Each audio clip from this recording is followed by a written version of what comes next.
Muy pero muy buenas tardes, bienvenidos al Pulso de la Salud. ¿Cómo están? ¿Cómo están todos? Hoy, como verán, nada por aquí, nada por allá. Hoy los voy a acompañar solamente yo. Espero que lo podamos hacer bien. Le mandamos un gran saludo a la compañera Laura Testa, que hoy no pudo acompañarnos, pero semanalmente nosotros decidimos acompañarlos toda la semana. Gracias, Bruno, ahí por el saludo. Decidimos, como decía, acompañarlos todas las semanas con información sobre salud y sobre política acá en @EvaJusticiaSocial. Pueden ver nuestro programa todos los sábados a las 6:30 de la tarde y seguirnos por nuestras redes, como siempre les decimos, que es @SoberaniaSalud, las redes de la Fundación Soberanía Sanitaria, quienes respaldan la información que nosotros generamos y traemos acá a nuestro programa. ¿Lo pusimos en pantalla? Ahí sale. Bueno, en un ratito lo volvemos a poner. @SoberaniaSalud. Ahí nos pueden seguir. Gran programa tenemos hoy. Mucho contenido. Ha pasado de todo, ¿sí? En cuanto al plano político, en cuanto a la salud también. Y muchas de las noticias que vamos a tratar hoy, medio que las anticipamos en este programa. Pero ahora le vamos a desandar mejor en esto de las noticias que tenemos para el día de hoy y por qué les digo que nosotros anticipamos estas situaciones. Vamos con la primera de las noticias y entramos en nuestro salpicado de malas noticias, y tiene que ver con que nuestro país, Argentina, se prepara para una posible epidemia de fiebre amarilla y hay alerta por una decisión oficial clave. Bueno, ¿de qué decisión hablamos, no? Hace unos programas hemos comentado acá mismo y anticipamos en nuestro salpicado de malas noticias también que el gobierno nacional había decidido retirar la gratuidad de la vacuna para la fiebre amarilla, para aquellas personas que decidan viajar a algunos países que se recomienda epidemiológicamente. Por ejemplo, recuerdo en algún momento haber ido a Brasil y tenerme que dar esa vacuna. Bueno, acá tenemos datos ya que nos dicen que en la Argentina nos tenemos que preparar para una posible epidemia, porque ya hay 350 contagiados en 5 países de la región y 150 muertes, con 42% de letalidad, es lo que dice en la noticia. Desde el 2018 que en la región no se vivía una cantidad tan alta de contagios en humanos, y el gobierno acotó el acceso gratuito a la vacuna, como bien decíamos hace un ratito, y sociedades científicas piden, por supuesto, plata, Alejandro, no hay reverlo. No hay plata, como siempre dice nuestro presidente, no hay plata, tenemos que rendir cuentas, tenemos que dar esto del ajuste fiscal. Bueno, el recorte, como siempre decimos, y en este caso en el programa nuestro que hablamos sobre salud, tiene que ver sobre las políticas de prevención para los argentinos y las argentinas en materia de salud, en este caso para la fiebre amarilla. O sea que una enfermedad que entendíamos erradicada y que sabemos cómo se previene y que garantizábamos desde el Estado con esta vacuna, bueno, por decisión del gobierno nacional, nuevamente en regresión, obviamente, del pueblo argentino, ahora nos encontramos en esta situación. Por eso yo les decía al principio que íbamos a tratar algunas noticias que ya habíamos mencionado y que habíamos advertido lo que podría pasar. Bueno, eso que advertimos algunos programas atrás, que podía pasar al eliminar la gratuidad de la vacuna de la fiebre amarilla. En muchos de los casos es inaccesible para algunas personas en cuanto hay que abonarla. En ese caso, bueno, ahora ya tenemos que en puerta una epidemia de fiebre amarilla. Vamos a la siguiente noticia. Alerta de pediatras por casos de muerte súbita de bebés asociados al colecho y una cifra que preocupa. Bueno, esto es un tema que no lo hemos conversado en ninguno de nuestros programas, pero que es algo muy importante que tenemos que tener en cuenta a la hora también de los cuidados de los y las recién nacidos, ¿sí? La Sociedad Argentina de Pediatría advierte sobre, como decíamos recién, los casos de muerte súbita que, según entendemos, tenemos la forma de cómo prevenirlo o qué se recomienda a la hora de este tipo de fallecimiento en los bebés, que es a partir de, según el Ministerio de Salud, cada año mueren 149, bueno, acá tenemos datos, 149 bebés menores de un año en sus hogares. 73 son casos de muerte súbita e inesperada, El nuevo documento de la Sociedad Argentina de Pediatría busca promover prácticas seguras y el descanso de eventos. Bueno, ¿cuáles son estas prácticas seguras para el descanso de las y los bebés? En principio, que no duerman en la misma cama. Esto es algo que se recomienda también de la Sociedad Argentina de Pediatría, y que pueda dormir en una cuna solo cerca de sus padres, ¿sí? No en una cuna en otra habitación, sino en una cuna dentro de la misma habitación con los padres y cercano a sus padres, y que esté en su propia cuna, como bien decíamos. Esto es muy importante, es una causa de muerte estudiada, digamos, desde que inicia la vida el bebé o la bebé, hasta el año de vida inclusive. Así que atentos y atentas, madres y padres, mapadres, en esto de la crianza y en cómo poder prevenir la muerte súbita en los bebés. En este programa, como siempre, además de dar algunas noticias, damos consejos y tips en cuanto a los cuidados y a la prevención en algunas enfermedades. En este caso, para poder prevenir la muerte súbita de los bebés, la Sociedad Argentina, repetimos, de Pediatría ya ha publicado también un documento que lo pueden ver en su portal para más información. ¿Vamos a la siguiente? ¿Cómo vengo, Bruno? ¿Vengo bien? Decime, mimame un poco hoy, Mimame un poco. Vamos con la siguiente noticia. Bueno, acá en realidad es la misma, y tenemos una respuesta en un tuit del ministro de Salud de la provincia, Nicolás Kreplak, el cual nos dice: desde hace mucho tiempo sabemos que este problema es muy importante, por eso lo implementamos en nuestro paso por nación y ahora en provincia de Buenos Aires. Esto se refiere al programa Cunita, en su momento también destruido por el gobierno nacional y tomado e implementado en el gobierno de la provincia de Buenos Aires, del gobernador Axel Kicillof y del ministro de Salud de la provincia, Nicolás Kreplak. Nación y ahora en provincia, como bien decíamos, tenemos Cunita bonaerense, con más de 60.000 kits entregados a familias que nacen en nuestro sistema, especialmente a quienes tienen más dificultades, para garantizar un buen entorno del sueño seguro. Además, se mejoran los controles de salud y la seguridad de los partos. Bueno, acá el ministro de Salud de la provincia mostrando también una política provincial que garantiza no solamente el acceso, ¿no?, a la cunita y a todo ese gran kit que trae el kit Cunita bonaerense, en su momento también una política de Estado durante también el gobierno nacional, en el cual participó también nuestro ministro de Salud en ese momento de la Nación, Daniel Goyan, en donde, bueno, se diseñó este programa que no es solamente la entrega, digamos, como recién decíamos, la entrega del recurso de la cunita y del kit, sino también que garantiza los cuidados durante el embarazo y durante también los primeros años de vida de las personas, por lo cual gran programa, muy importante para poder garantizar el acceso al derecho a la salud y también para poder dar medidas preventivas, en este caso medidas preventivas contra la muerte súbita. Vamos a la siguiente noticia.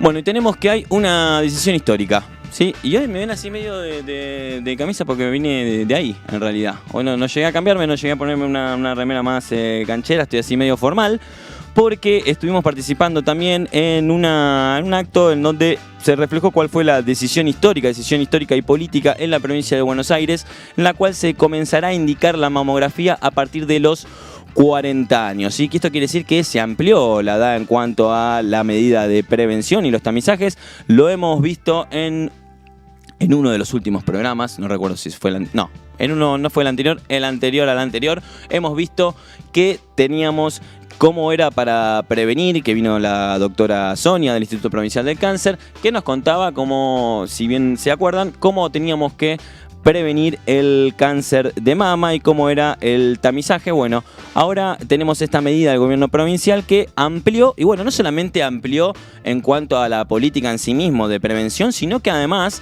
amplió muchísimo en cuanto al recurso que se puso en varios de los hospitales provinciales, ya que, bueno, se han instalado miles y miles de mamógrafos en toda la provincia y también se han contratado muchos trabajadores para esta medida de prevención.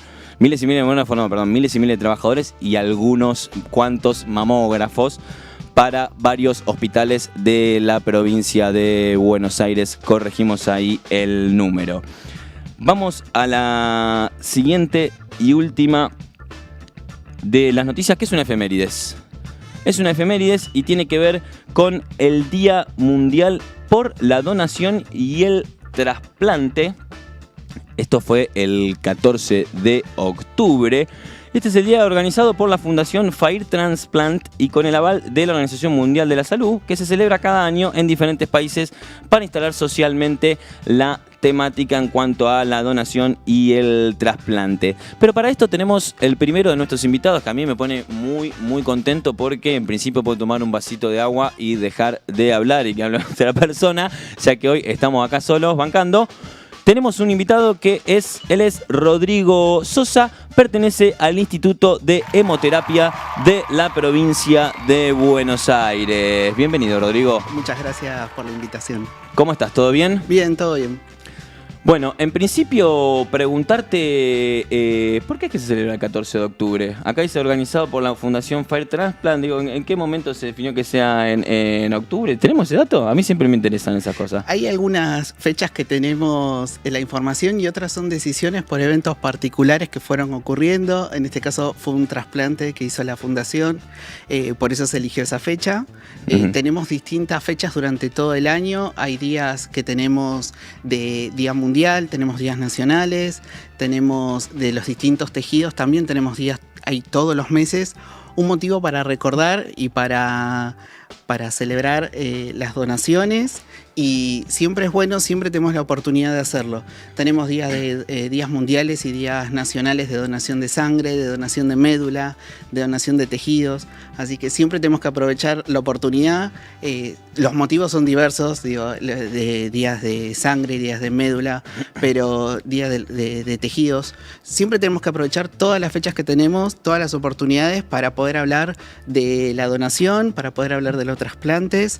Y de todos los tejidos, ¿no? Por ahí a veces el que más conocemos, el más frecuente que escuchamos hablar, que es sangre, pero también nos pasa con médula. Y entonces tenemos que aprovechar siempre, todas las oportunidades son buenas para poder hablar y para poder hablar de los requisitos para donar. Importantísimo esto que nos decís, Rodrigo, y la vez pasada también, cuando trabajamos la temática, volviendo también a la última noticia que dimos con respecto a la prevención del cáncer de mama, también hacíamos esta pregunta, ¿no? Digo, ¿por qué se elige octubre, no? Octubre, el mes rosa, digo, sí, durante todo el año es que tenemos que estar tomando estas medidas. Y también la compañera que nos había visitado nos remarcaba esto que nos decís, ¿no? Que es importantísimo sostenerlo durante todo el año, pero sí es importante tener una fecha, una semana, un mes completo siempre donde se visibilice. Sí, siempre es importante recordarlo, tener la fecha, tener en los calendarios, poder hacerlo, poder hablar en las escuelas, en las universidades, en los distintos espacios. Obliga un poco en la agenda, ¿no? También. A los laburantes de esto, pues si no, pará, me tengo que preparar para tal fecha, tenemos que generar eso sí o pasa sí una siempre actividad. Y hay que aprovecharlo para visibilizar. Pero siempre tenemos, casi todos los meses hay alguna fecha en particular y que tenemos que aprovecharla para poder hablar y para poder difundir. Siempre, como te decía, hay distintas fechas, tenemos días nacionales, hay una fecha en particular, aprovechando que estamos hablando de un tejido en particular que es sangre, que es el Día Nacional, que es próximamente, que es en noviembre, y tiene que ver con el descubrimiento, por ejemplo, del anticoagulante que se usa en el mundo para las transfusiones de sangre, que es un descubrimiento argentino del doctor Agote.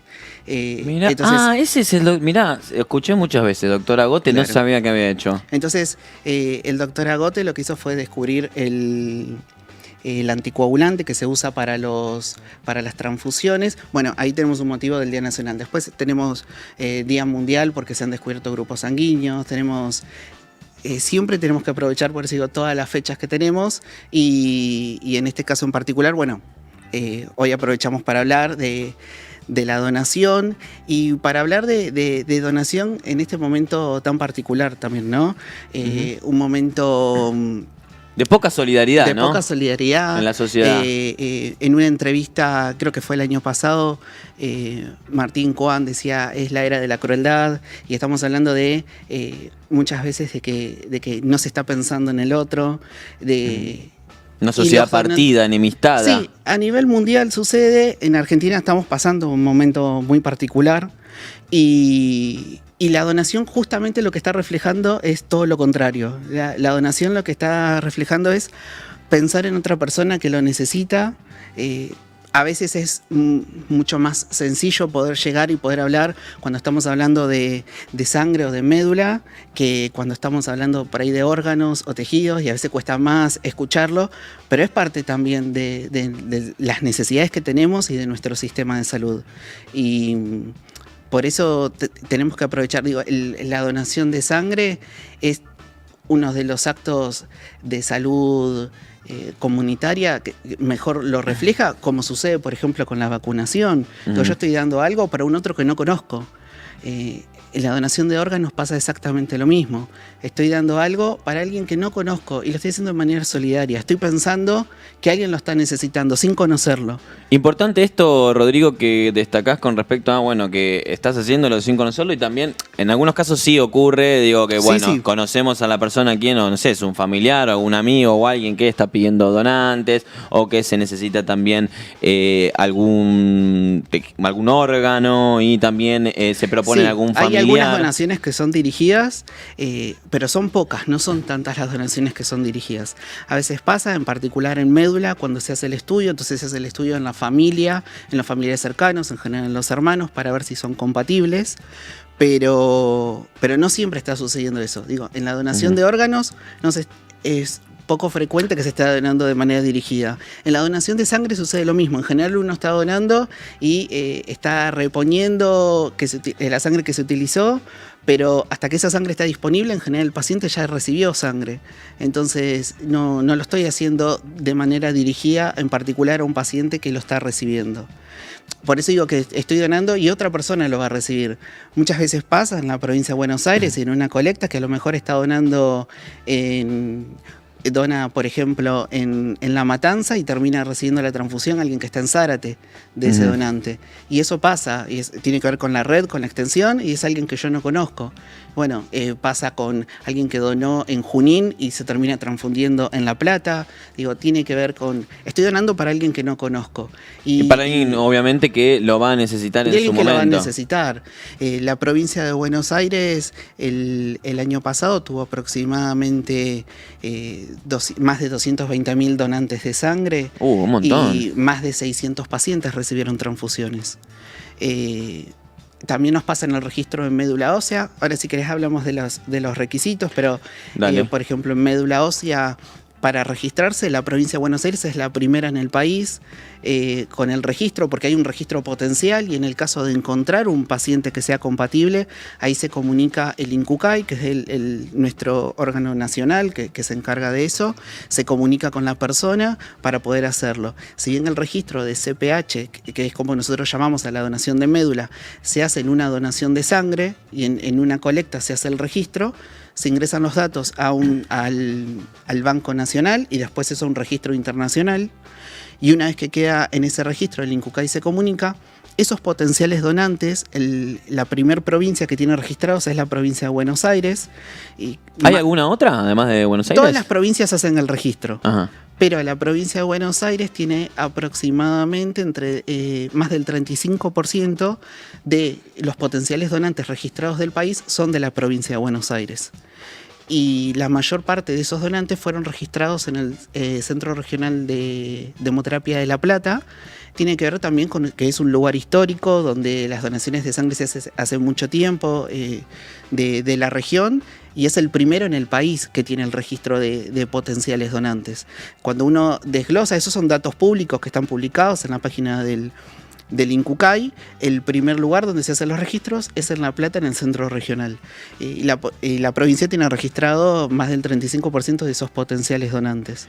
Rodrigo, preguntarte qué políticas existen desde el Estado, y hablemos de hoy, porque yo sé que hay muchos, y en este programa también solemos contar mucho, que hay una gran regresión y recorte en muchos de los programas. Bueno, preguntarte en principio si en esto de la donación de sangre, órganos y médula óseo sufrió algo a nivel nacional. Entendemos que el gobierno provincial, al cual también participás del Instituto de Hemoterapia de la provincia, están tomando esta política y están difundiéndola. Y pegarte a esto, la pregunta de si cualquiera de de nosotros, digo, puede ir un día a estos centros y decir, hola, quiero donar sangre, hola, quiero, o cómo es para cada uno? Digo, yo quiero donar un órgano, por ejemplo. ¿Puedo ir mañana y donar un órgano? Sí, para donar órgano lo que puedes hacer es registrarte como donante.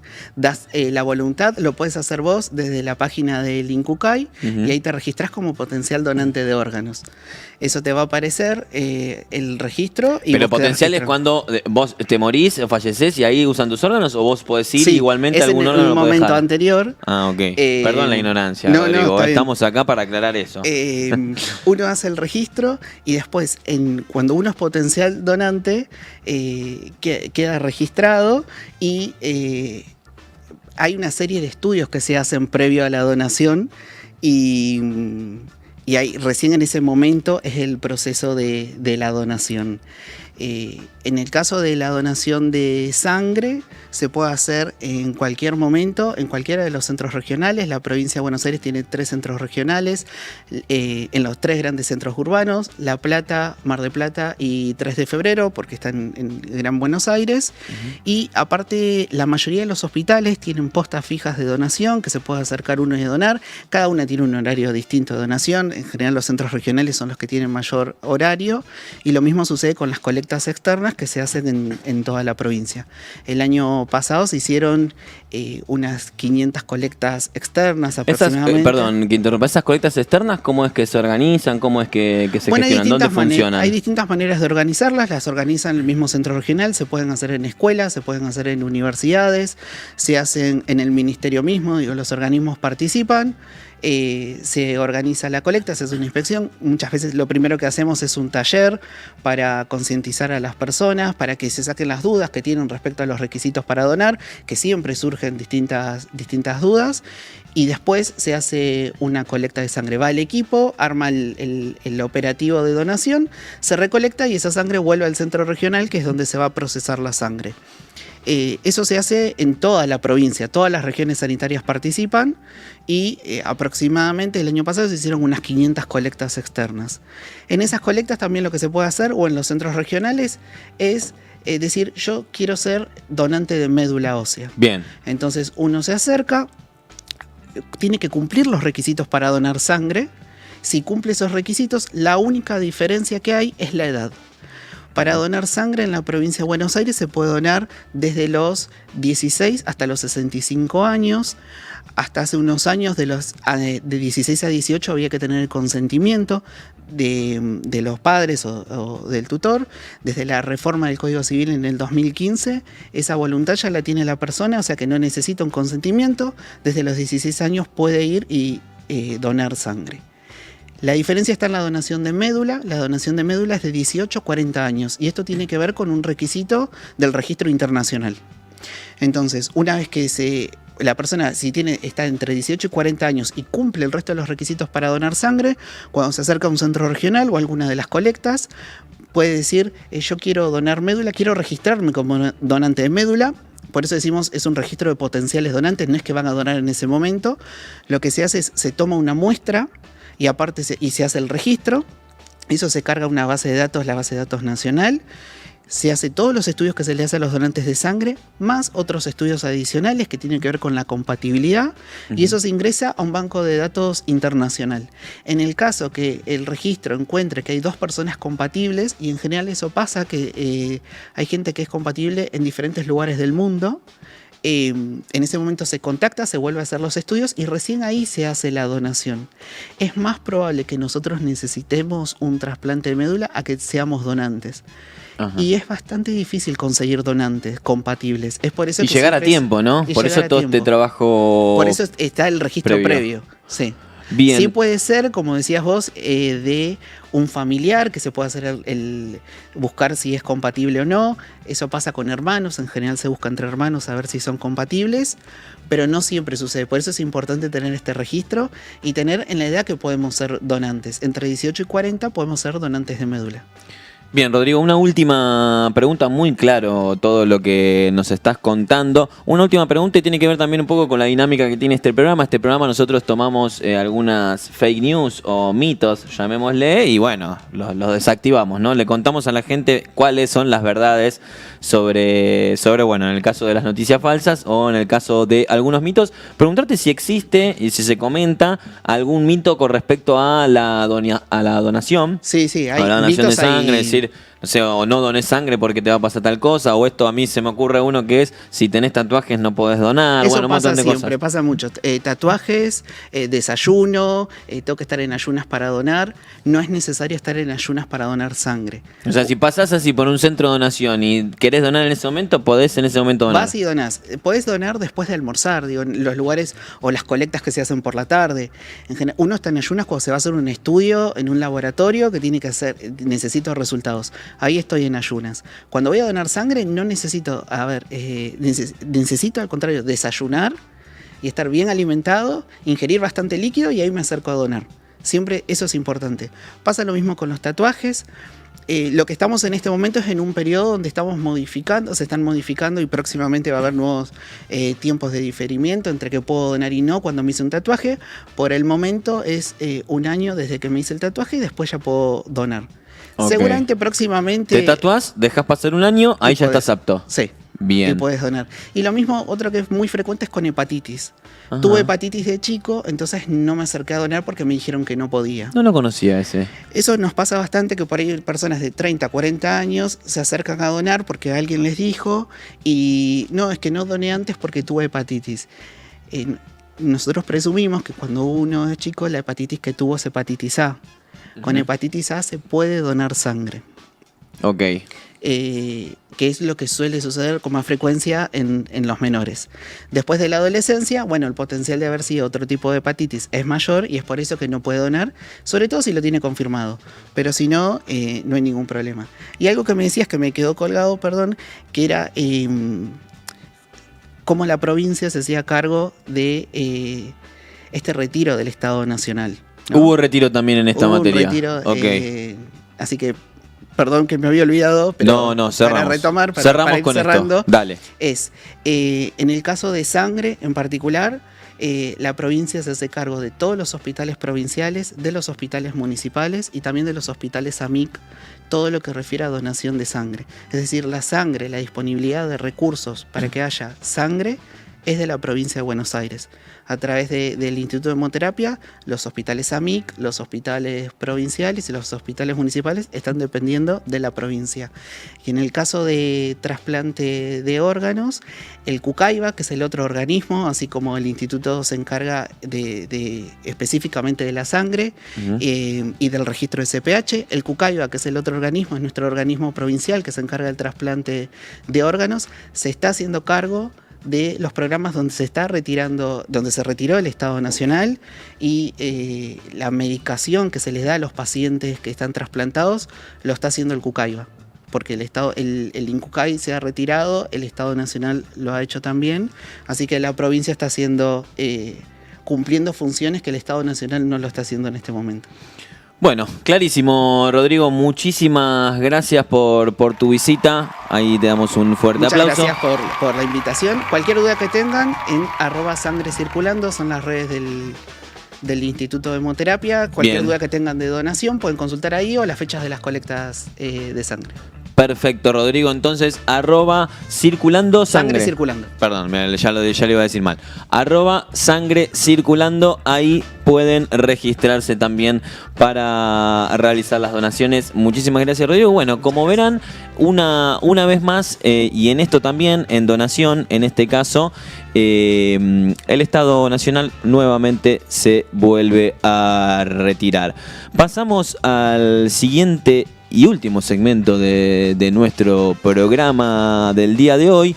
Y además de lo que veníamos conversando con Rodrigo, ahora vamos a hablar de un tema que ahora que empezó la primavera es importante poder mencionarlo, y tiene que ver con la prevención del dengue, ¿sí? Una enfermedad que, bueno, puede estar durante todo el año también. Ahora vamos a ir aclarándolo un poco con nuestra invitada que nos acompaña el día de hoy. Ella es Andrea Haidt y es la directora de epidemiología.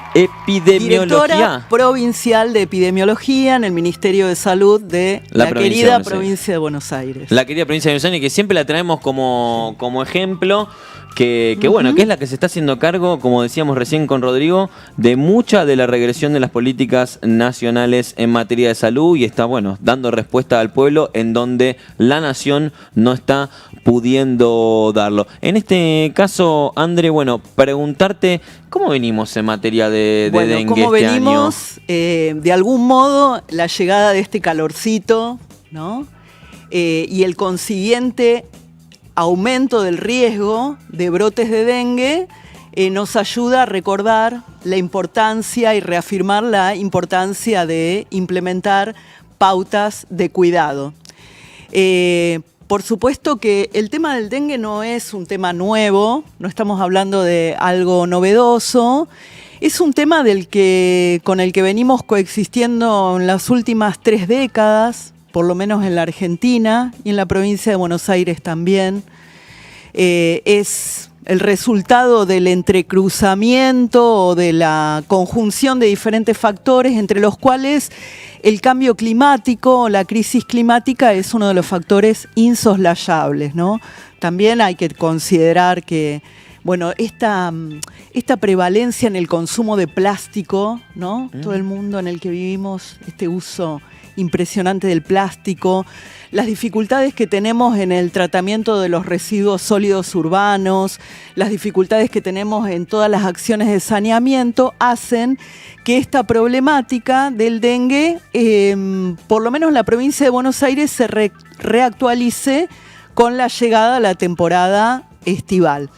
Y bueno, y un poco, digamos, ya que estaban hablando de la provincia, nosotros desde el Ministerio de Salud provincial tenemos un plan de preparación y respuesta que es decisivo porque de algún modo estructura cuáles son los lineamientos que tenemos que cumplimentar en cada una de las aristas que deben formar parte de una respuesta eficaz, que tiene que ver con la vigilancia epidemiológica, con el abordaje territorial para la prevención, con la comunicación, con la atención de los pacientes en la temporada cuando ya se dan los brotes, y bueno, y acompañando este plan o en la operacionalización de este plan en cada temporada estival en la que, como les decía, se reactualiza este mayor riesgo. Tenemos, bueno, permanentemente se realizan inversiones para la adquisición de reactivos para ampliar la red de diagnóstico, también para los adulticidas cuando hay que hacer rociado para eliminar el vector en medio de la temporada de brote, larvicidas, bueno, una cantidad de cuestiones que tienen que ver con la puesta a punto de las capacidades para la intervención, para que esta problemática con la que tenemos que coexistir pueda ser controlada año tras año. Y en ese marco hay una novedad, no sé si esta es novedad porque viene desde el año pasado. En 2024 la provincia redobló los esfuerzos y adquirió la vacuna para el dengue. Te iba a decir, herramienta más de prevención. Te iba a sumar eso también a la hora de la prevención y consultarte al respecto, ¿no? Una novedad, la verdad, bastante importante. Digo, con respecto a una medida y una gran inversión en esto con la vacuna, que en su momento apenas surgió y se descubrió. Recuerdo que, bueno, se comenzaba a vender en algunos establecimientos acá en el país, muy costoso, obviamente. Bueno, la provincia de Buenos Aires ahora, en este caso, también haciéndose cargo, poniéndolo de manera gratuita y a disposición de la población, de todos y todas. Absolutamente. El año pasado, en octubre del 2024, la provincia comenzó a implementar la vacunación y este año implementa la expansión de la vacunación. Así que este año nosotros estamos vacunando a todas las personas residentes en la provincia de Buenos Aires, en todo el territorio provincial, que manifiesten su decisión de realizarlo.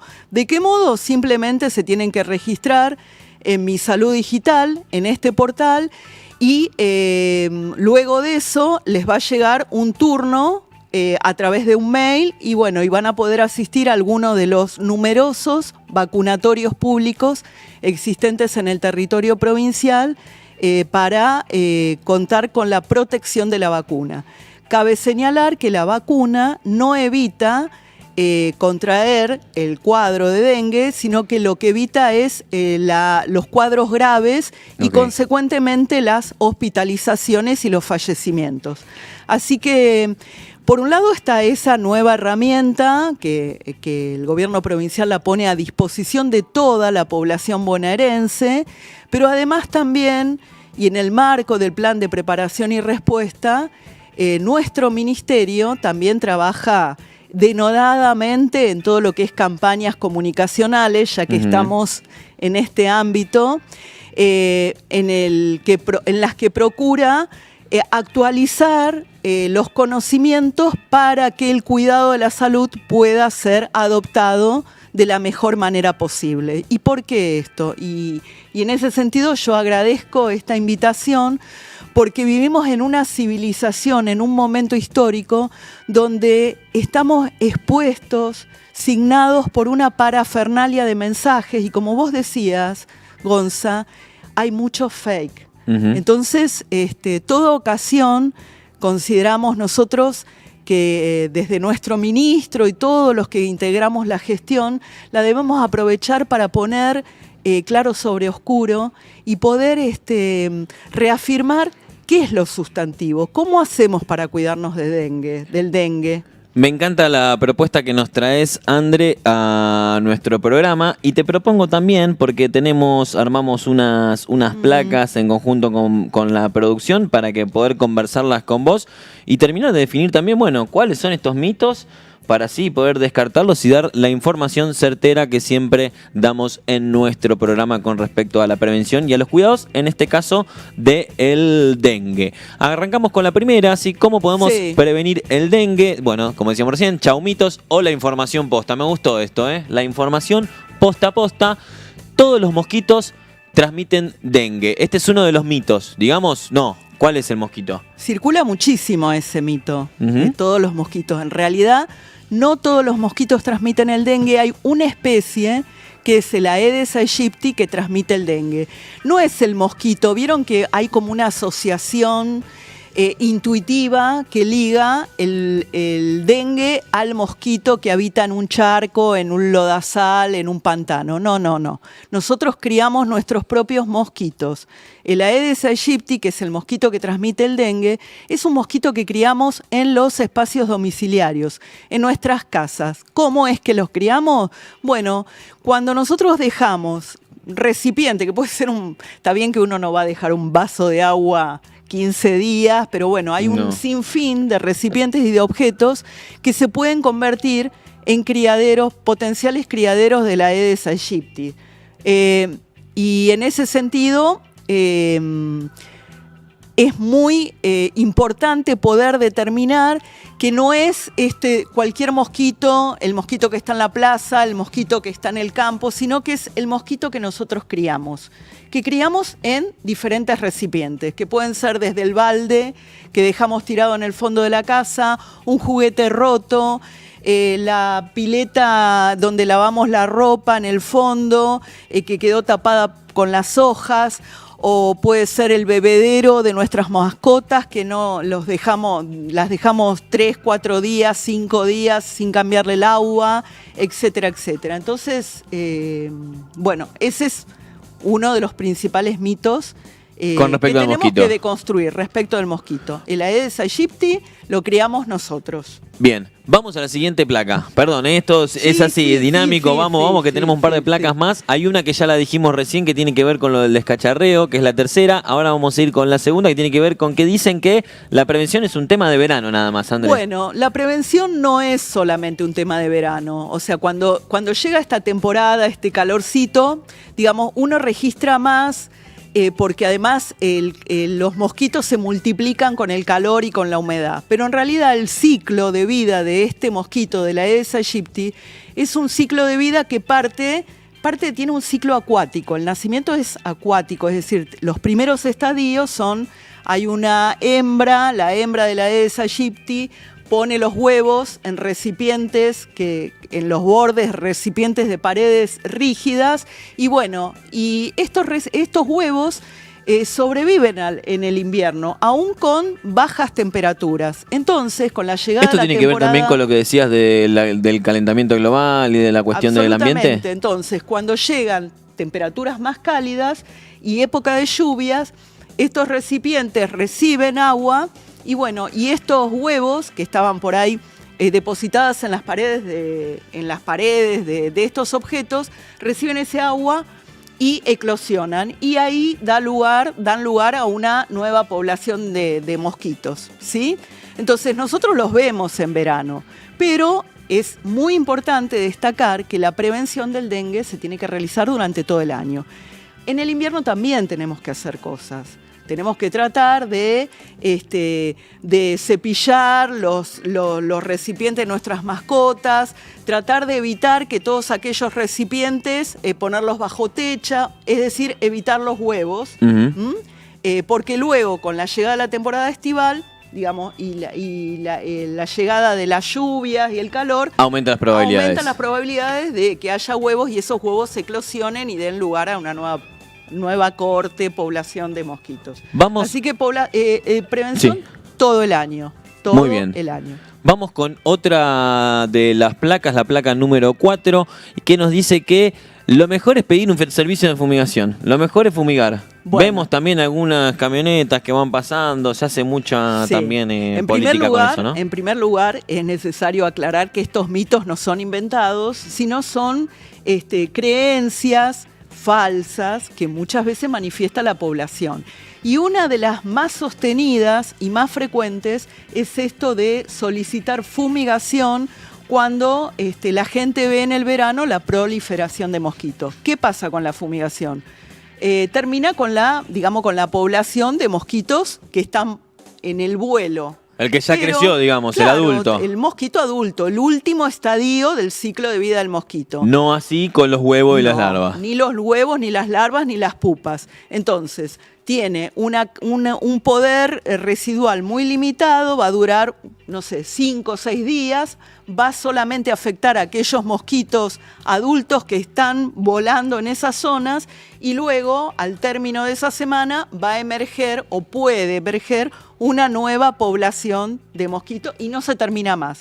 No solamente que no se termina, sino que también tiene un efecto tóxico sobre el ambiente y hasta sobre los potenciales depredadores de los Aedes aegypti. Así que a la comunidad... La empeorás, digamos, si fumigás. A la comunidad no sigamos demandando fumigación porque ambientalmente genera un pasivo ambiental, un efecto ambiental pernicioso y además no es una medida sustentable. Bien, André, muchísimas gracias por toda la información. Repasamos entonces un último repasito para toda la gente.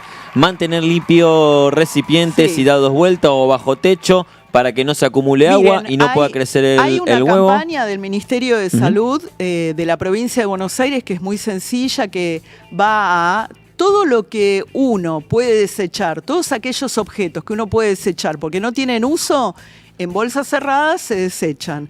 Todos los que no puedo desechar porque los utilizo como baldes, fuentones, lo que sea, los doy vuelta. Bien. O los tapo y los pongo bajo techo. Muy bien. Mantengo el pasto, no fumigamos, mantengo el pasto cortado bajo, o sea, cortado al ras. Y nada, cuando tengo frente a la llegada de la temporada de mayor riesgo, ante sintomatología compatible, me dirijo a un servicio de salud para demandar atención. Tenemos el sitio web del Ministerio de Salud de la Provincia de Buenos Aires, donde está actualizada toda la información. Muchísimas gracias, André, por esta información. Pueden buscar más información, como bien decía Andrea, en la página también del Ministerio de Salud de la provincia, porque bueno, el de Nación ya no se dedica más a prevenir ni a cuidarnos. Bueno, vamos finalizando ya nuestro programa el día de hoy. Espero que les haya gustado, espero que haya estado a la altura sin la compañera Laura Testa. Le mandamos un fuerte abrazo y la esperamos en el siguiente programa para seguir conversando sobre salud y política acá en El Pulso de la Salud. Nos vemos.